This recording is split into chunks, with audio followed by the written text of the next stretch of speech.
Yes, today I just want to talk about self-doubt. Self-doubt is, I can say, it's just ni fikra, yeah. Ni fikra, na sometimes the things that you are doubting does not exist. But even if the things that you are doubting does not exist, it stops you from doing what you want to do. It stops you from becoming what you want to become. And it makes you feel like you cannot do anything, you are not you are not in a position to do whatever you are thinking. You know what? Kitu chochote kama unaweza kukifikiria, unaweza kukifanya. Yeah. If you can think about it, you can do it. So these are some tips that are going to help you to deal with self-doubt. How to deal with the self-doubt. In order to deal with self-doubt, you need to define yourself.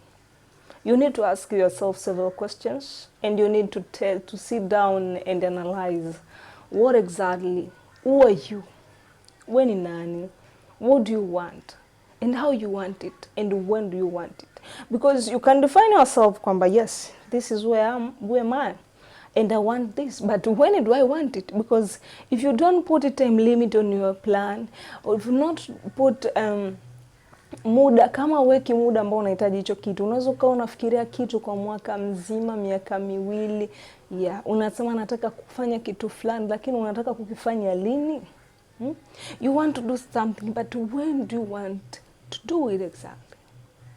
If you can get the answer of this question, then you'll be in a good position to know exactly what to do. So dealing with self-doubt is easy if you follow these tips. First and foremost, define yourself. Ask yourself several questions. Who am I? Yes, my name is Elvira. This is the name that I was given by my mother and dad. But who am I? What did God put in me?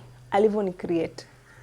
We believe so there is something we call individual difference. So it is obvious I differ from that person, you differ from that person. But what do I have?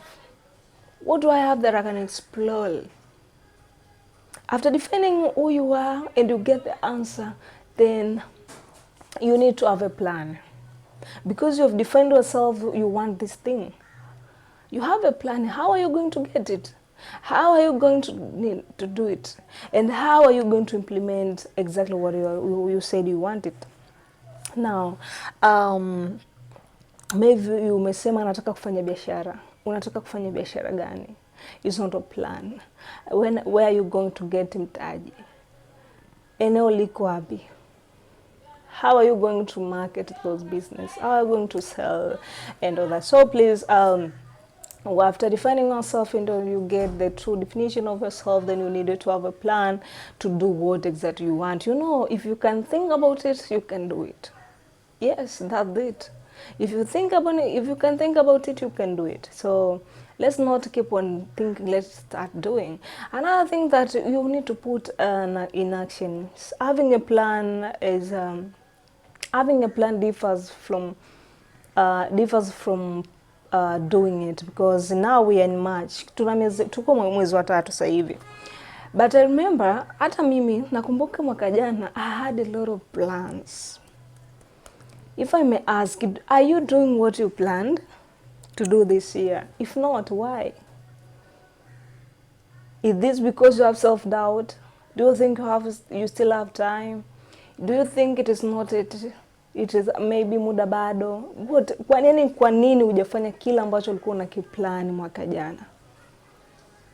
So maybe kwa sababu ukujipa muda, I mean ukujipa ratiba, kwa sababu kama umesema asubuhi nikaamka nitafanya 1 2 3, uwezi kuwa hujafanya kile ambacho ulikuwa na plan. But but kama hujaplan, you cannot do it. But if you planned it and you fail to put it in action, then we're not going to achieve it. So please, if you have a plan, but put it in action. Another thing is celebrate small wins. Small wins matters. Even if you're looking, unaweza kuwa unatazamia mafanikio makubwa, lakini je, haya madogo madogo unayafurahia? Hizi hatua unazopiga kidogo kidogo unazifurahia? Are you celebrating these small wins? Are you celebrating this small step that you're making at the moment? If you're not doing that, then it will be difficult for you to make a big one, because if you can't if you cannot acknowledge and celebrate this small one, then how are you going to celebrate the big one? So I can say it's better you start celebrating small wins. Even if, just example, mtoto anapozaliwa anakuwa kadogo sana, anakuwa mdogo and after some time anaanza zile movement, anaweza kaanza unaona yale, kwa zile movement mnazifurahia kwenye mtoto, zifurahie na wewe katika biashara yako, katika kazi yako, katika plan yako, katika kila kitu ambacho unakiplan. Mtoto akizaliwa anakuwa analala, anabebwa. After some time unamkuta ameanza kugeuka. That's a smile upuru